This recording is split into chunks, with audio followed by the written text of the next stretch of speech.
Hey, Charlie. Hold on, I gotta record her. So he just asked me what I am. He's like, "Are you Latina?" And then I guess like low Asian. I've got Middle Eastern. I am very impressed by what people think I am. The reality is boring. My mom's black, my dad's white, which means, half my family went to college and half my family picked cotton. And my white family picked really good cotton. That's what they did in West Texas. They picked cotton forever. And my black family, they went to college from the Civil War on. And we always talk, we're very proud of my grandmother's grandfather, who was born a slave, Isaac Westmoreland. And we're like, how was he able to send his 9 children to college? Now, by the way, with 9, they needed to change their sexual practices. I mean, try some anal or some oral, because 9 babies way too much. But the secret to him sending his children to college was hard work, and just like our former president and the owner of Tesla, his dad helped him out. His dad was his master. That's the secret. Fuck white people. And then, here's the thing. The thing about my grandmother is my grandmother grew up in Atlanta. And she came to California, and then she wrote all these books about being really, because her kids were getting bored in the West, growing up in California. And she's like, I want people to be nice to them. I don't want to have I want them to have such a wonderful life, just like I did in Atlanta in the 20s. But when you hear her talk, she's like, oh yeah, so yeah, they did try to lynch my brothers. Came home and my throat was slit. Oh yeah, and I did go to the doctor and get my paralyzed. But she still it was the greatest thing. So then she came here, but she did write it. Her book is I wanted white people to be nice to my kids, black people. I was like, yes, Grandma, and they were so fucking nice that now all my cousins look like me. Don't you?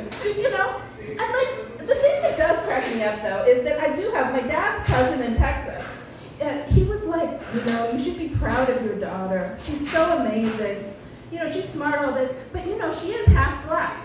And kind of this and down there. But the thing that gets me to this day, my dad was insulted. It was oh my God, he talked bad about my daughter. I'm like, I am too dark for this man.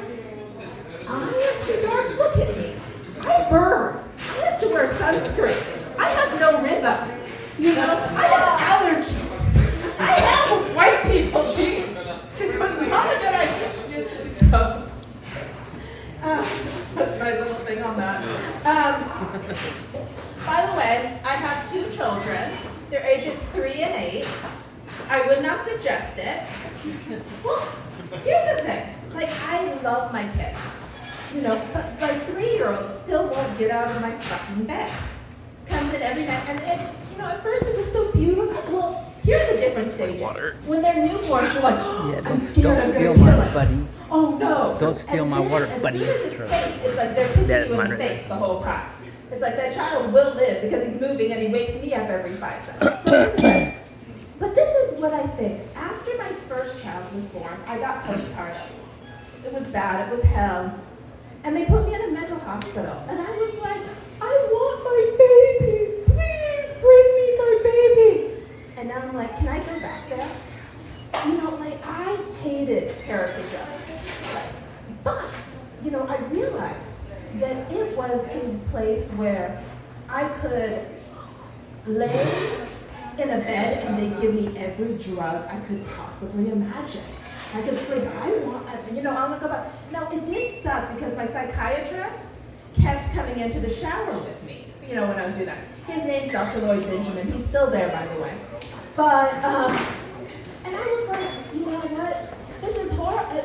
I was complaining, but I'm like, my kids do the same thing.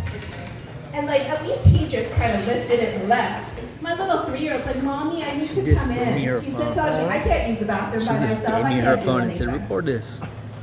So that's the fun of having children. Oh, by the way, if you're thinking of having children, Do not, under any circumstances, sign your kids up for karate.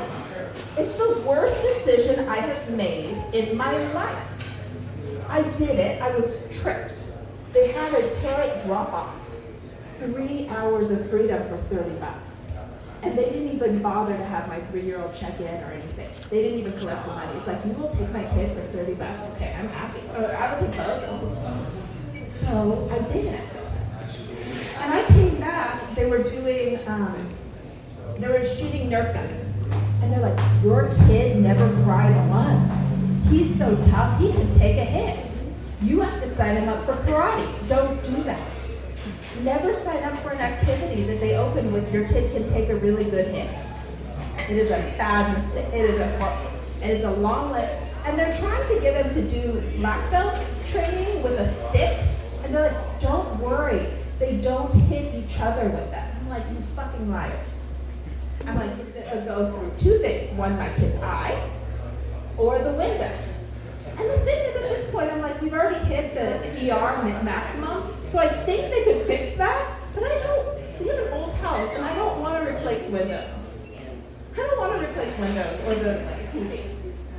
So that's my bad on that. But, yes, what else am I thinking? Oh, there was the other thing, I am half Texan, I guess, my dad's Texan. And I believe that my child is being discriminated against for that. Because the little 3-year-old, he's gotten kicked out of preschool twice now for making finger guns. And when I tell him, I'm like, oh, he made finger guns. And he's like, yeah, I didn't just make finger guns. I made guns out of Legos too. Like, it's creative play. Am I supposed to limit his creativity? They're also telling me that he needs to be creative. I'm like, he wants to make things that kill people. That is his only interest. And if he had an actual gun, yes, but we're not letting him near those. So then, also, my husband did file for divorce. And it was very, very sad. And I was like, you know what, I gotta do everything to save this marriage. So we did everything. I mean, counseling, cleaning, trips, all, anal, everything. And you know what? I'm sorry, yeah. Anal didn't work. I'm sorry, we tried it, it didn't work. He was like, it hurt. And it's really hard to get a strap-on to fit. It's really hard to get it to tighten, to keep it up. It's a lot of work. And then your 3-year-old comes in and asks what it is. Dad, my penis. Stop loving penis. So then you gotta stop. So that's been my, we've been working through it.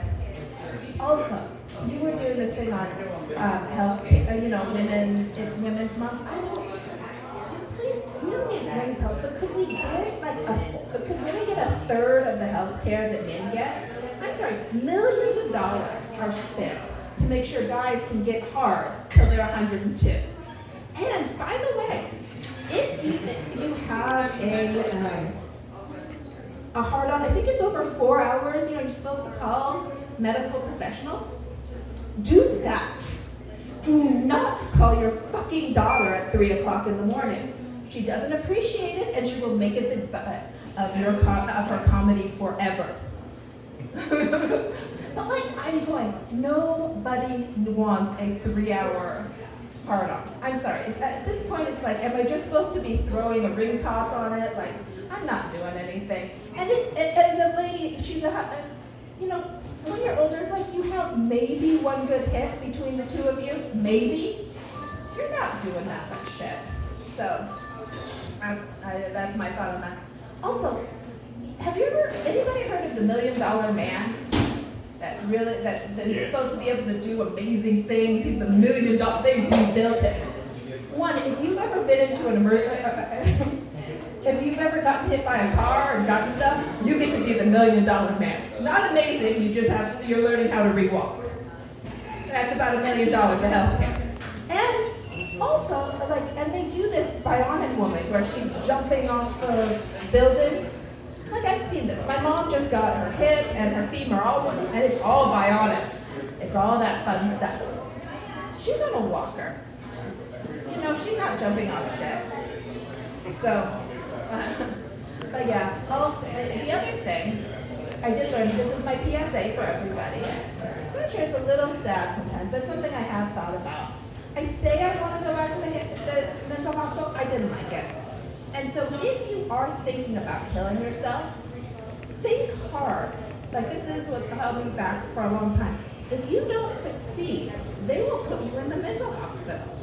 So make sure you either attempt or you are fully successful because you don't want to end up there.